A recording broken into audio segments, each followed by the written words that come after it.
Yo quiero comentar a todos ustedes que dentro de 2 años vamos a conmemorar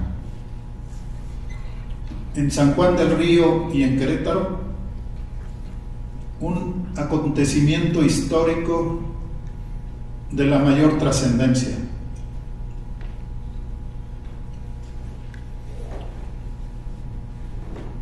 En 1526 llegaron los primeros indígenas provenientes del señorío de Jilotepec a ocupar las tierras de este valle y del valle de Querétaro. Sabemos que la tradición señala la fecha de la fundación para San Juan del Río el mismo año que para Querétaro, en 1531. Y sin embargo, en ambos casos, pues no existe un documento oficial que certifique con la autoridad virreinal la fundación oficial. Pero en la memoria colectiva prevalece hasta hoy la celebración del aniversario de la fundación tanto de Querétaro como de San Juan del Río en ese año, concretamente en el mes de junio y en el mes de julio, respectivamente. Pero ¿por qué decimos que el poblamiento? Ahí está la gran diferencia. Una cosa es la fundación oficial, la fecha en que se funda el pueblo y ya se hace la traza, se instalan las primeras autoridades, se ubican los sitios para la construcción de los principales edificios públicos. ¿Cuáles eran? En primer lugar, el templo. En segundo lugar, la casa de la autoridad real, la sede del cabildo, y ya después la plaza principal y el trazado de las calles. Pero el poblamiento, o sea, cuando llegan los primeros indígenas con sus familias, es a partir de 1526. Esto lo declara el propio Fernando de Tapia, conocido en la gentilidad como Cone, que significaba ruido, y él, pues como todos sabemos, venía de su tierra natal, Nopala, y toda la región del señorío de Jilotepec a comerciar a esta zona que entonces estaba ocupada por los grupos indígenas que no tenían núcleo de población y que eran los chichimecas, concretamente los chichimecas de la nación Pame, porque luego nos encontramos con algunos textos de ciertos autores que dicen había chichimecas y también había pames. No, eran lo mismo. Todo el grupo de indios sedentarios que ocupaban este territorio, además de Guanajuato, San Luis Potosí, Zacatecas, Durango, todos ellos eran chichimecas. Y en esta región, concretamente de Guanajuato y de Querétaro, estaban asentados los chichimecas, que llegaron a estos territorios en el siglo XII. En el siglo XII, cuando decae la cultura tolteca que tuvo un desarrollo extraordinario en varios sitios, pero sobre todo en el pueblito donde prevalece hasta hoy una pirámide monumental que le dio nombre al sitio, al lugar, que cuando llegan los españoles saben que se llamaba Teocalhueyacan en náhuatl. Teocalhueyacan en náhuatl quiere decir templo alto, y los otomíes lo identificaron como Anbanica, que igualmente significa templo alto. Entonces, desde el siglo XII estaban aquí los grupos chichimecas, sobre todo dispersos, vivían de la recolección, de la caza, y ellos llegan a ocupar estas tierras, y fue hasta el siglo XVI, en 1526, cuando llegan los otomíes. Entonces, ¿por qué comentamos esto? Porque en unos días más vamos a hacer una propuesta a las autoridades de gobierno del Estado, de la legislatura y de los municipios de Querétaro, San Juan del Río, Huimilpan y El Marqués, para hacerles ver la importancia de este acontecimiento y proponer la realización de un congreso académico donde participen especialistas, científicos sociales, historiadores, cronistas, maestros y pues personas a quienes nos gusta la historia y tenemos interés en seguir aprendiendo. Esto ya lo hemos compartido con los compañeros cronistas de los 18 municipios del estado y estamos en proceso ya de hacer esta propuesta, porque, por ejemplo, este año, a nivel nacional, la provincia franciscana está celebrando precisamente 500 años de que llegaron los franciscanos a México. Fue en 1524, y hace 5 años la orden franciscana inició una serie de festejos, y en particular varios congresos académicos que culminaron en este año en Veracruz, donde se celebró el gran encuentro franciscano, donde se hizo esta revisión de la historia de la orden en Nueva España. Este es un comentario que hemos querido hacer a todos ustedes, para que si logramos concretar esta propuesta, ojalá las autoridades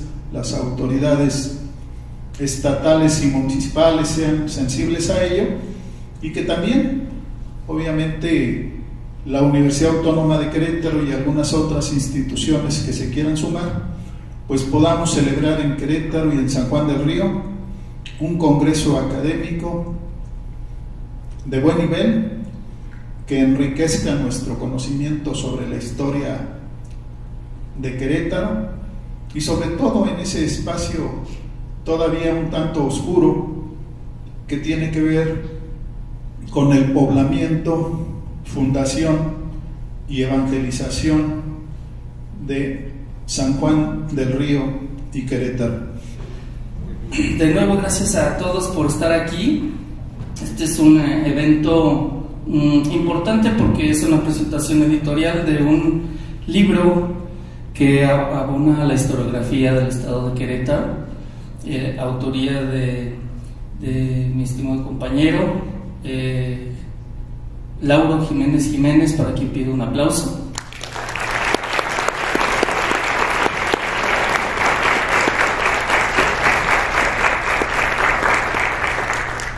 Lauro Jiménez es cronista de la delegación municipal de Santa Rosa Jáuregui en el municipio de Querétaro. Pertenece a la Asociación de Cronistas del Estado de Querétaro como cronista honorario y también a su vez al Consejo Municipal de la Crónica del municipio de Querétaro. Ha escrito varios libros y artículos en diferentes periódicos, revistas, colectivos en el estado de Querétaro, y se dedica básicamente a lo que es la investigación de la historia, cultura, tradiciones y costumbres, no solo de su tierra propiamente dicho, Santa Rosa Jáuregui, sino en muchos temas que tienen que ver con nuestra entidad. Y este libro que hoy ustedes van a poder tener en sus manos se titula Palacio de la Corregidora, Antiguas Casas Reales, y fue editado por el gobierno del estado de Querétaro, auspiciado por el gobierno del estado que encabeza el licenciado Mauricio Curi González.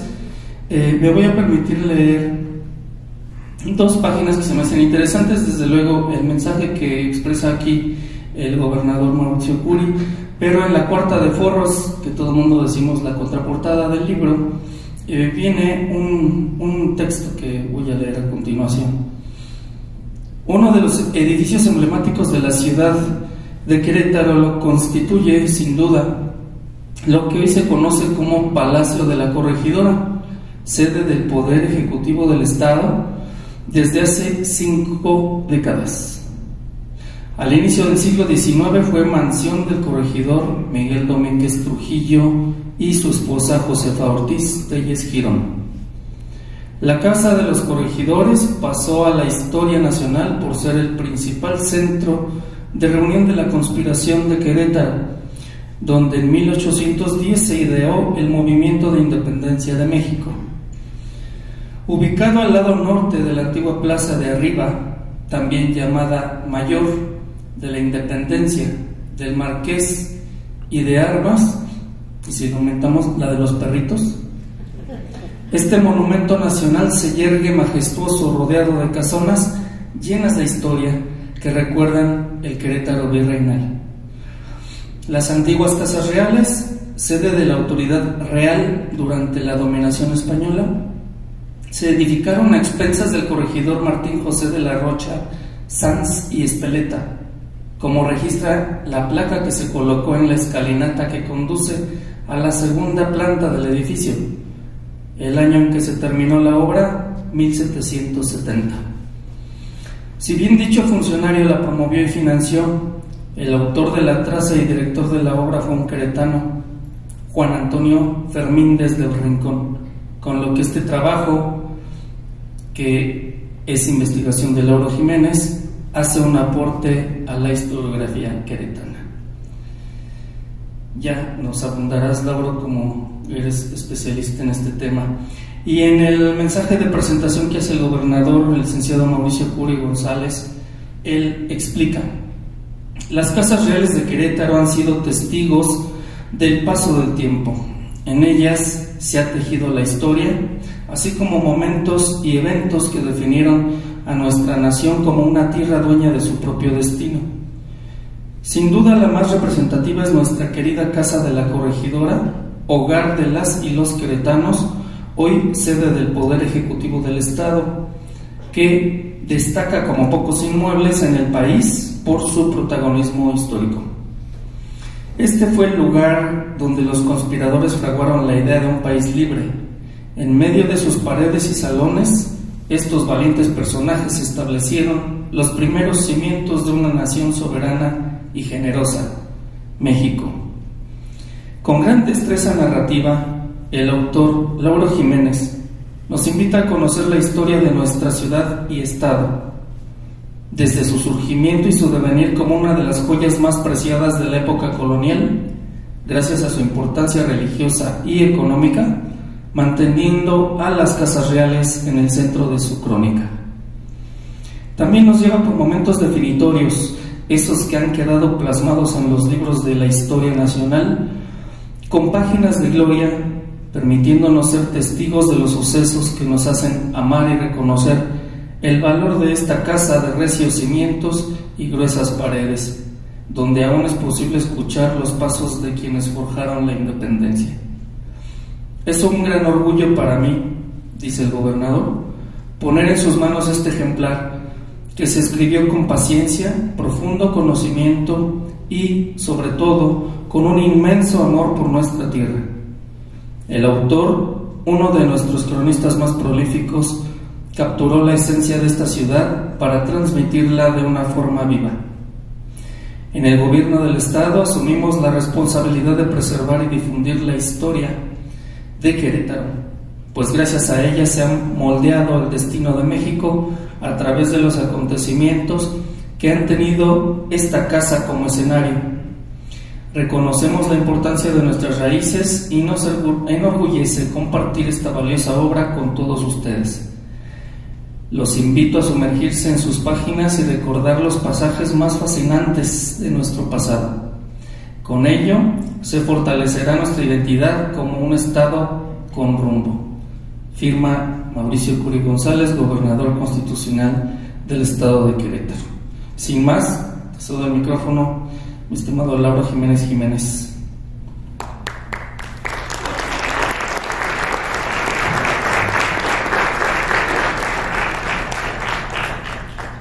Muchas gracias. Como siempre, al maestro Ubaldo Neftalí Sáenz Bárcenas por la invitación a estar aquí con ustedes. Reitero, siempre será un gusto, un placer venir a San Juan del Río a compartir nuestros trabajos.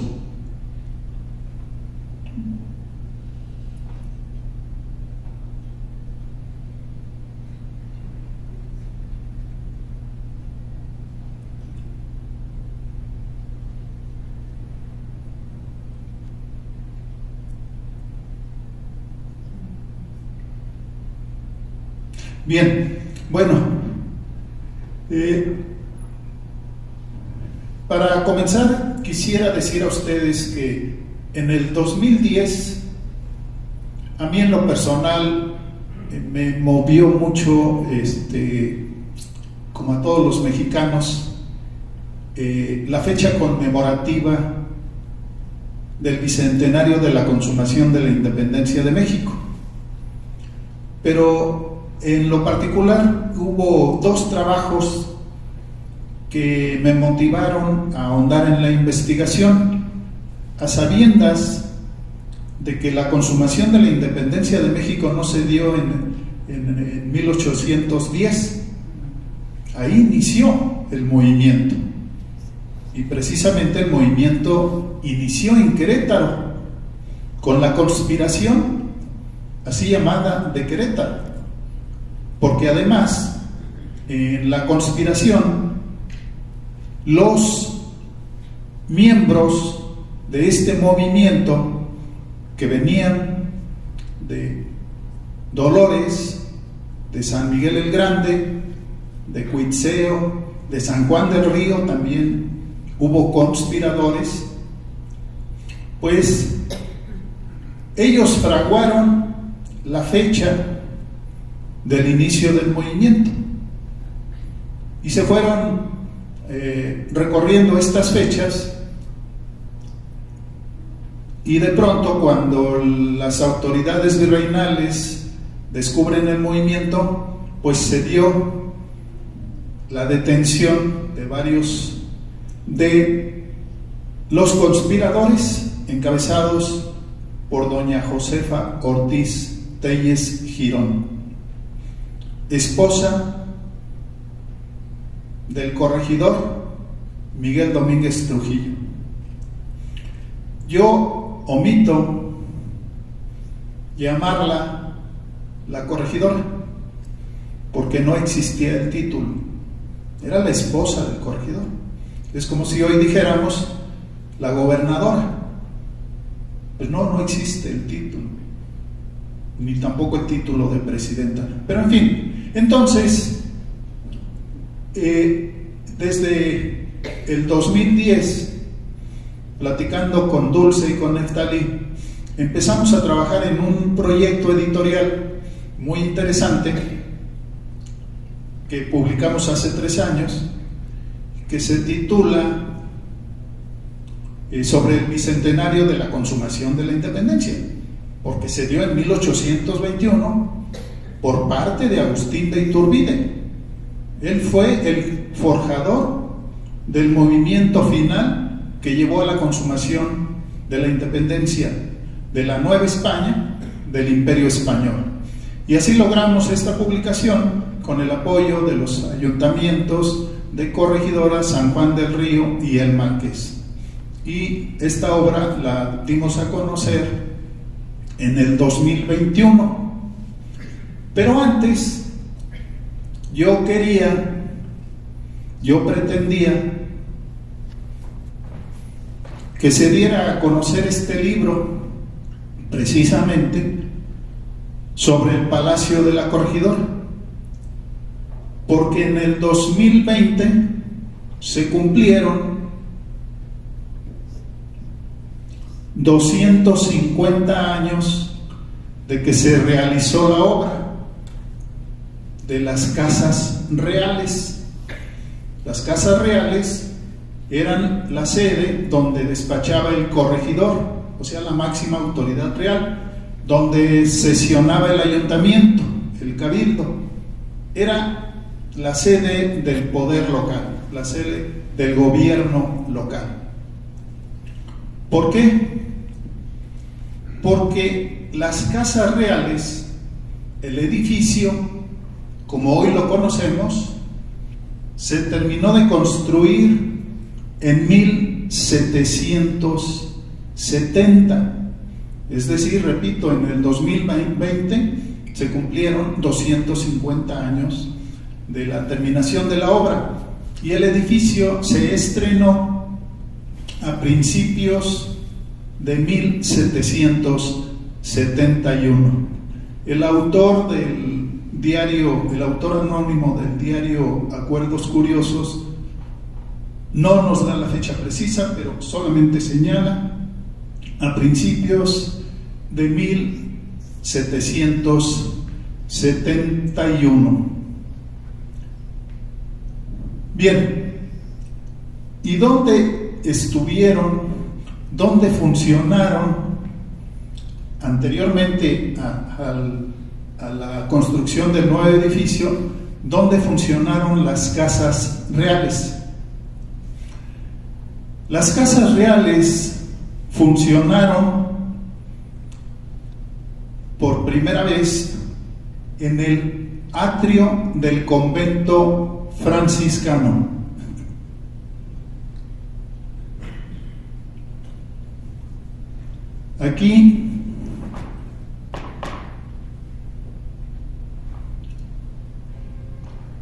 Aquí está el atrio del convento franciscano.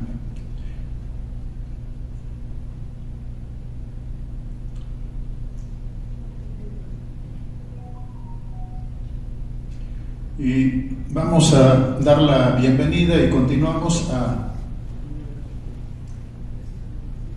la maestra Nicteja Rico Sosa, quien viene en representación de la Secretaría de Cultura del Gobierno del Estado, a acompañarnos con todos ustedes.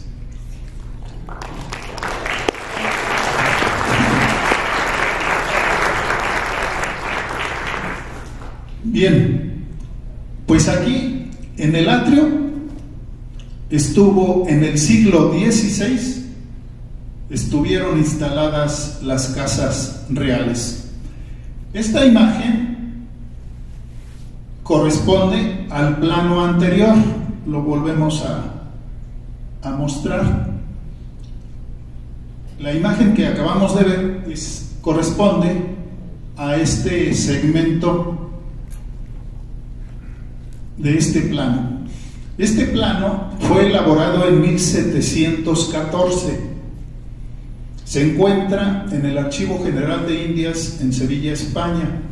Fue publicado en 1994 por el maestro doctor en historia Carlos Arbizu García. Y es un plano muy interesante porque además de la ciudad, pues señala los lugares que existían en torno a la ciudad de Querétaro. Seguimos. A la siguiente, por favor. Aquí vemos ya con mayor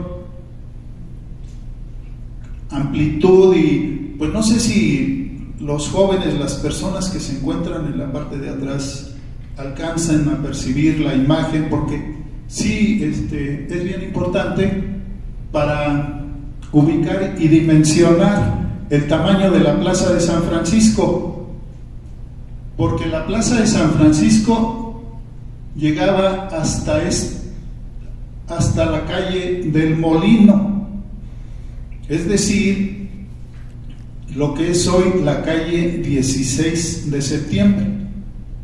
Era enorme el conjunto franciscano de la ciudad de Querétaro. Y vamos a volver nuevamente al primer plano. Aquí quiero que observemos una cosa. En la parte superior todavía no existía la plaza de arriba, la plaza mayor, que después se llamó la Plaza de la Independencia, hoy Plaza de Armas, donde se construyó, precisamente donde se construyeron las casas reales. Todavía no existía. Bien, bueno, ahora sí ya vamos a dejar estos planos y vamos a ir a la siguiente imagen. Aquí, este plano es de 1796 y ya pues se ve toda la ciudad en forma, los arcos, el río y este espacio. Nótese que todavía no existía la Alameda. Este es el espacio donde a principios del siglo XIX se construyó la Alameda. La siguiente, por favor. Y aquí pues ya tenemos la Plaza Mayor. Aquí está ya el edificio de las Casas Reales y este es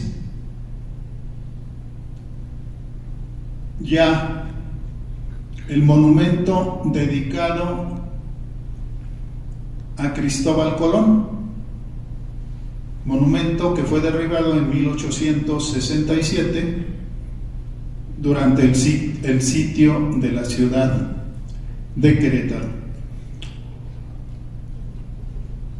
El edificio de las Casas Reales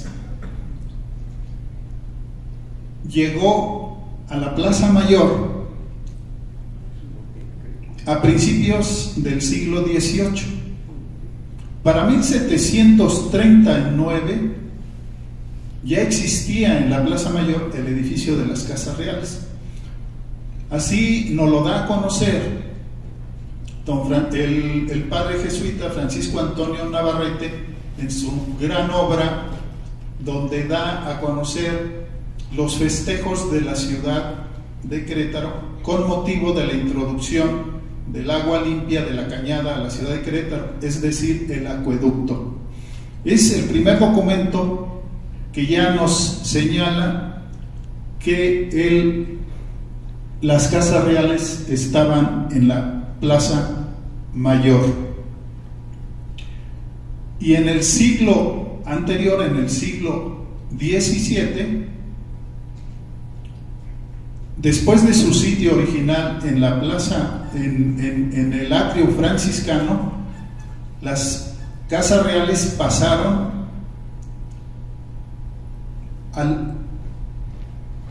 a la plaza. Ya no se señala el lugar en específico, pero pasaron a la Plaza de San Francisco.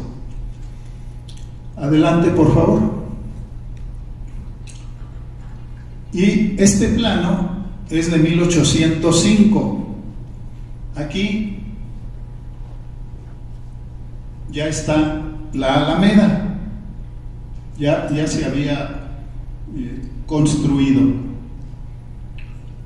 los arcos, y aquí ya aparecen las tres principales plazas de la ciudad: San Francisco, la Plaza Mayor y la Plaza del Convento de la Santa Cruz. Estamos haciendo un recorrido histórico muy apresurado por el tiempo de ustedes, y no estoy entrando en detalles del contenido, porque pues vamos a tener oportunidad. Es un presente que nos traen de la Secretaría de Cultura, de parte de la licenciada Marcela Herbert, titular de la dependencia, y del señor gobernador, un obsequio para todos ustedes.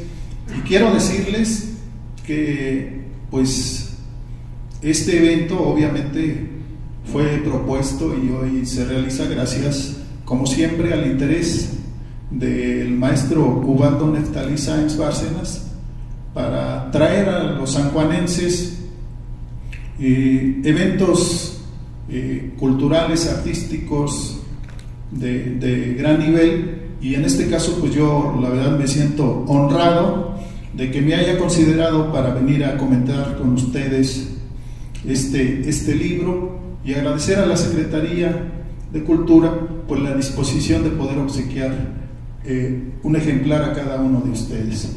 La siguiente, por favor. Un poquito más abajo. No, es que no vemos la parte super. Como ven, aquí ya no aparece Colón, la estatua de Cristóbal Colón en la columna. Pero hay detalles bien interesantes en esta imagen, porque fíjense que desde entonces estaban los perritos, y esta foto es de 1874.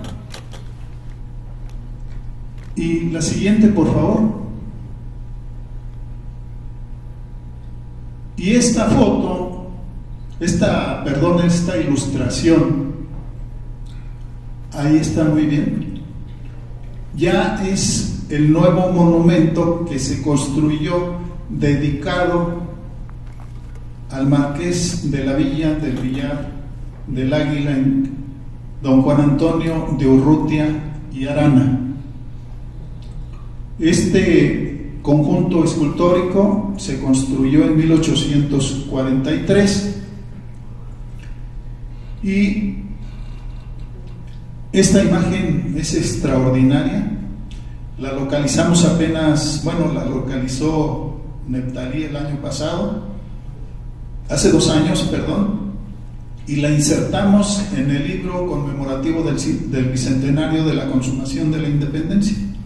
Entonces, incluso hoy, creo que no lo había comentado con Neftalí, algunos otros historiadores queretanos nos han solicitado la imagen, porque al parecer ninguna obra editorial en Querétaro había publicado anteriormente esta imagen.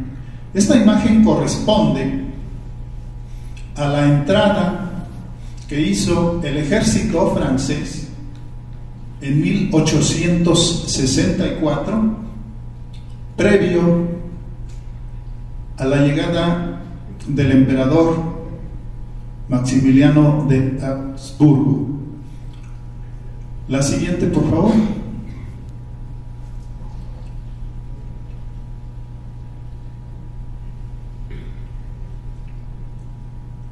Bueno, y aquí vamos a cerrar este primer bloque de imágenes con esta fotografía que viene en el libro, pero es muy ilustrativa de cómo se encontraba en aquel tiempo el edificio, la calle. Aquí pues podemos ver todavía las vías de los famosos tranvías de mulitas, eran tirados por mulas y corrían en ese tiempo. O sea, estamos hablando aquí de aproximadamente principios del siglo XIX. Bien, pues vamos a continuar con nuestra presentación, con las imágenes del edificio de las casas antiguas, casas reales.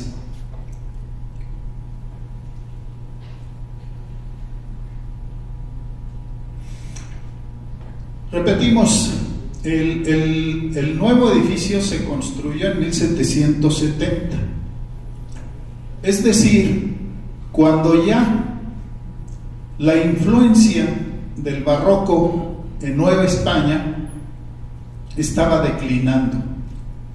Ya se habían construido en la ciudad de Querétaro magníficos edificios religiosos y civiles con el estilo barroco. Los templos de Santa Clara, de Santa Rosa de Viterbo, de San Agustín, la Casa de los Perros, la Casa del Marqués, en fin, infinidad de edificios. Pero todavía en este dibujo que hicieron Sebastián de Garay, queretano, y Velarde, un celayense, al año siguiente del estreno del edificio, todavía podemos observar que sí se le adicionaron originalmente algunos detalles barrocos. Tan es así que veamos la parte más importante en la parte superior. Aquí está la imagen, la efigie de Carlos III, el rey de España, que gobernaba cuando en esa época se construyó el edificio. Aquí corresponde a las armas del virrey de la Nueva España de esa época, las armas de la ciudad, y sobre la entrada principal existió una placa con los datos referentes al edificio y estos personajes. Y viene aquí señalados los espacios en particular de todo el edificio. Los van a poder ustedes leer en el libro. La siguiente, por favor.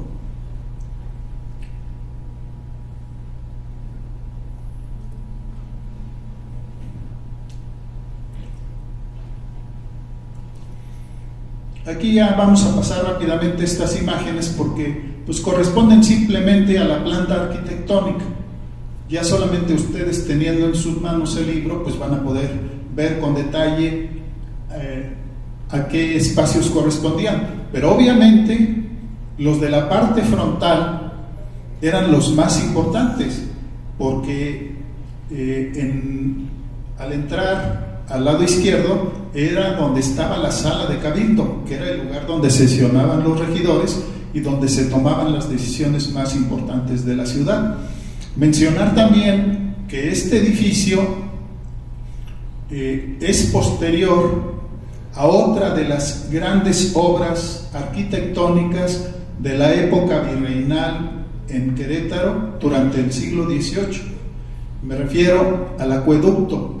El acueducto lo construyó el Marqués entre 1726 y 1738.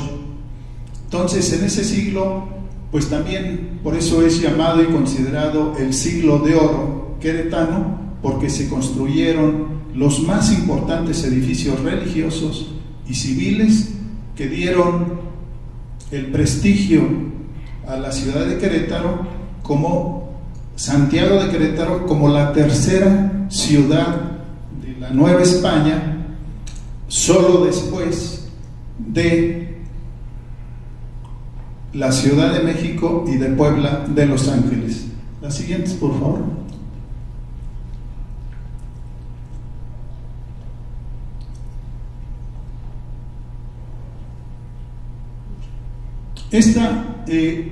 Pudiera parecer esta imagen la misma que vimos hace unos minutos, pero no.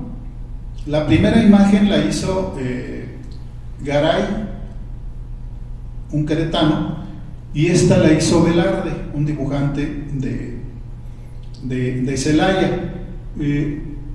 Tienen un parecido muy notable, pero ya ustedes, teniendo el libro, van a analizar y van a comparar algunas variaciones que resultan muy importantes. Adelante, por favor.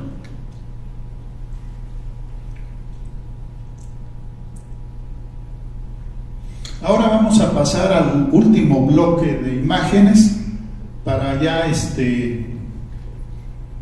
hacer unas últimas comentarios a ustedes. Que las imágenes en este caso las vamos a ir proyectando de manera continua, porque las imágenes van a hablar por sí mismas. La gran mayoría de estas imágenes vienen en el libro. Yo solamente me voy a detener a comentar una de ellas, pero sí quiero que vayamos. Por ejemplo, para mí es el lugar, el sitio, el espacio histórico más importante, porque aquí en el fondo, aquí se encuentra señalado el lugar exacto donde doña Josefa Ortiz de Domínguez le llamó al alcaide Ignacio Pérez para darle el mensaje.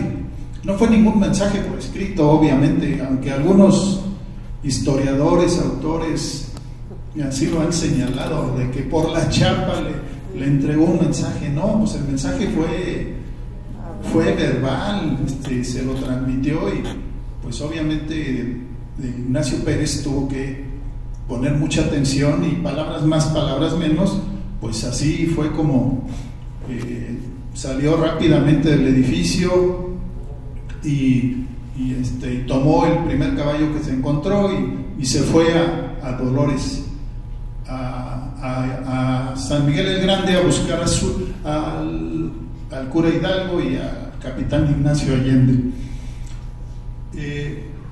Hoy, pues aquí es propiamente el espacio emblemático del hoy Palacio de la Corregidora, donde el gobernador realiza pues las reuniones de trabajo más importantes, las reuniones de gabinete, donde recibe a personajes ilustres, embajadores, empresarios, en fin. Vamos a seguir mostrando las imágenes. Este es el auditorio, salón llamado precisamente de los gobernadores, donde aparecen los retratos de todos los gobernadores que han fungido en la historia de Querétaro, y pues aquí es también donde el gobernador tiene reuniones de trabajo con diversos grupos empresariales y de la administración pública. Adelante, por favor. Esta es una vista de desde la parte superior. Adelante. Aquí es donde quiero nada más detenerme a hacer un comentario.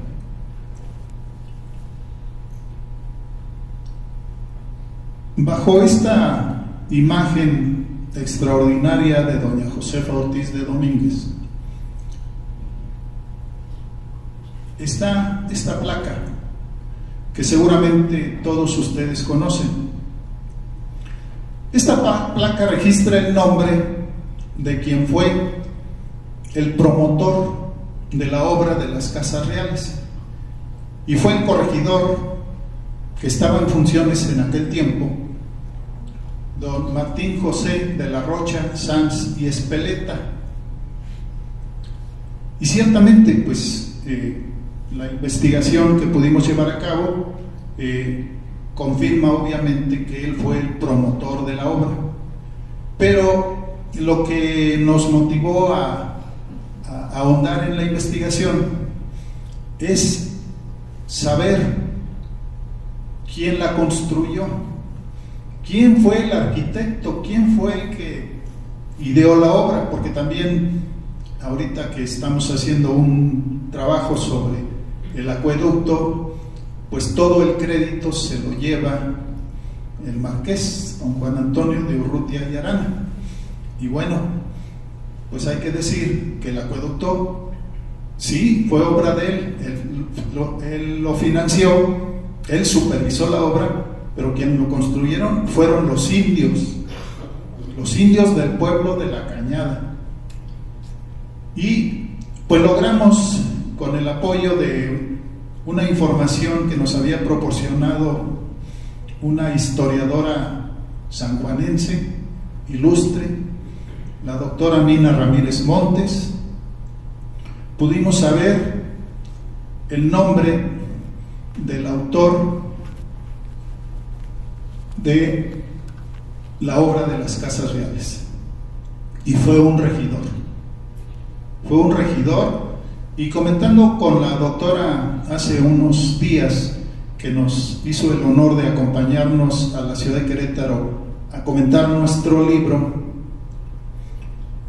pues sí, tuvimos por ahí algunos comentarios, y ella coincide en que valdría la pena que las autoridades locales del estado de Querétaro le dieran crédito a este personaje queretano, que fue el que diseñó los planos y ejecutó la obra de las Casas Reales. Y nuestra propuesta que hicimos en este evento realizado en el CEAR, en la Secretaría de Cultura del Gobierno del Estado, es que pues estos espacios obviamente ya no pueden ser tocados, pero ¿por qué no pensar en la posibilidad de que en algún otro espacio del edificio de las casas del hoy Palacio de la Corregidora se pudiera colocar una placa con el nombre del autor de la obra, que le dedicamos un espacio en el libro, que ustedes van a poder conocer más sobre quién fue este personaje, que fue regidor y también fue escribano. La siguiente, por favor. La siguiente. Este es el espacio que, bueno, yo sí tuve oportunidad de visitar la cárcel, pero para trabajar. Iba como reportero del Diario de Querétaro, y este era el espacio donde estaba la cárcel, un lugar verdaderamente, pues, con unas condiciones donde los presos estaban hacinados, una experiencia nada gratificante, pero bueno, hoy el espacio es digno. Ahí hay oficinas de la administración pública. Adelante. Hace pocos años, pues, se logró, fue posible que pues se colocaran los bustos de los dos grandes personajes que dieron vida a que hoy el Palacio de la Corregidora pues sea considerado un monumento nacional, a doña Josefa Ortiz y don Miguel Domínguez. La siguiente. Y aquí, bueno, pues ya para cerrar esta presentación, pues decidimos incluir los magníficos murales del pintor ya queretano Víctor Cauduro, que hoy pues se pueden admirar a quienes visitan el Palacio de la Corregidora.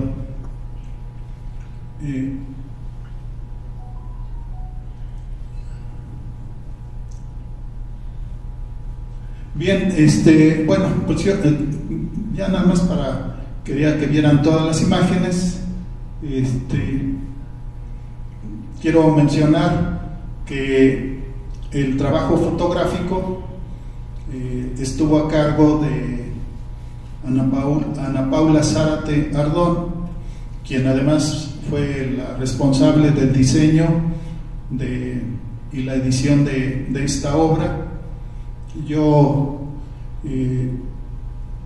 pues, para uno como autor, ver finalmente publicado un libro, pues siempre va a ser una satisfacción, va a ser un gusto.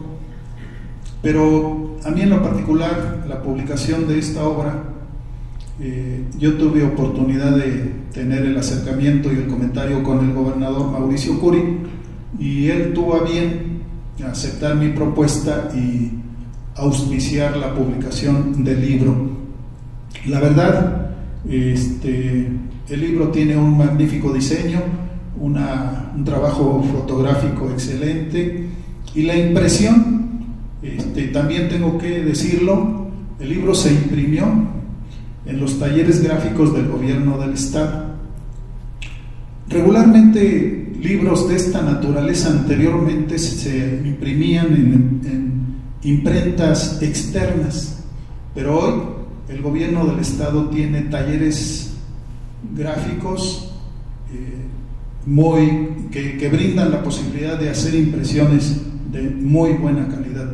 Por eso, pues yo quiero, a través de la maestra Nicteja Rico Sosa, hacerle llegar, en primer lugar, un agradecimiento a la licenciada Marcela Herbert Pesquera, secretaria de Cultura, por permitirnos haber hecho la presentación de nuestro libro en el CEART hace 3 semanas, y hoy estar aquí a petición de nuestro compañero y amigo Vato Nectali para venir a compartir con ustedes este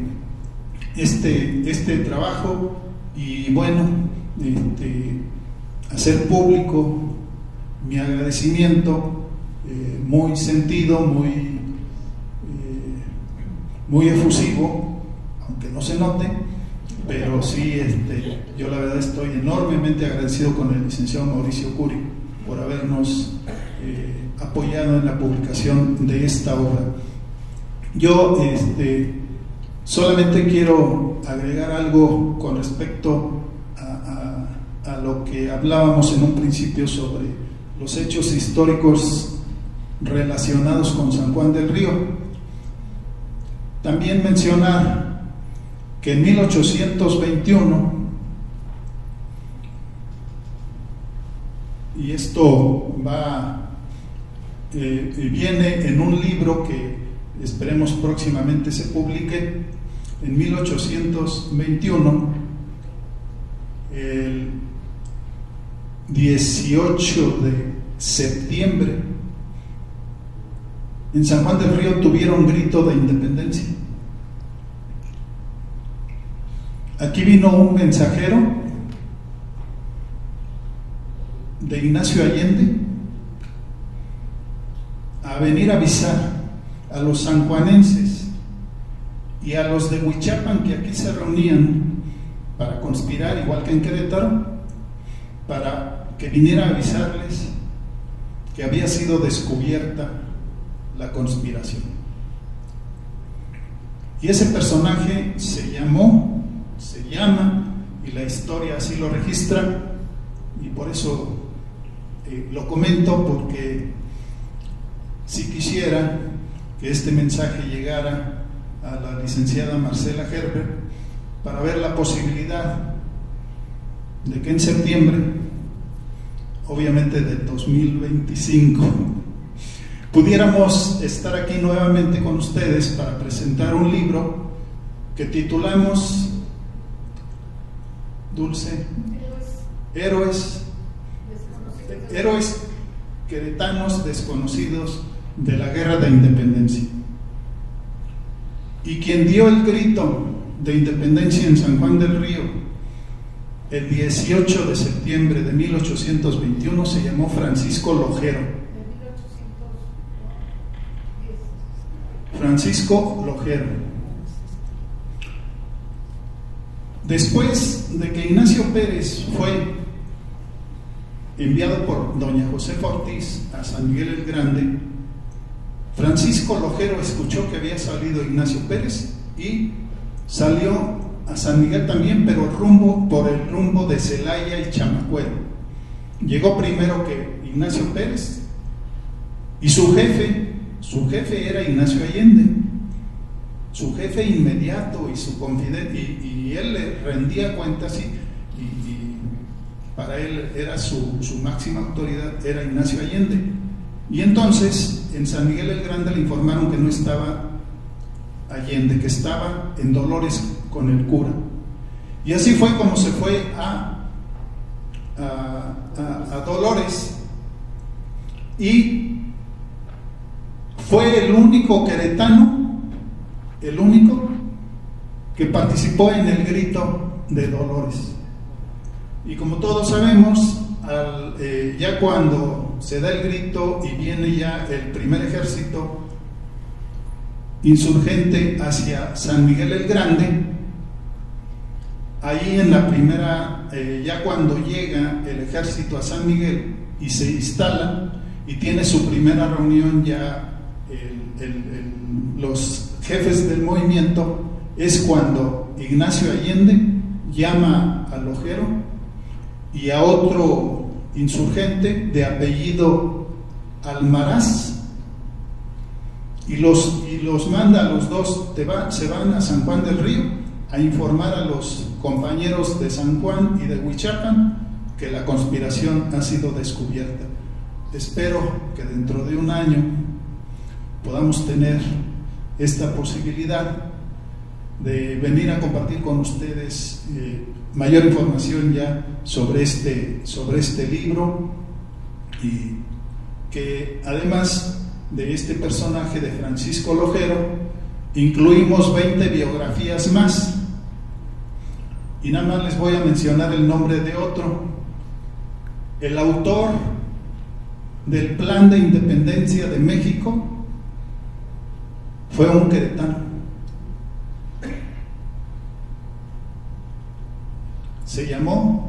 fue el canónigo Manuel Mariano de Iturriaga y Alzaga.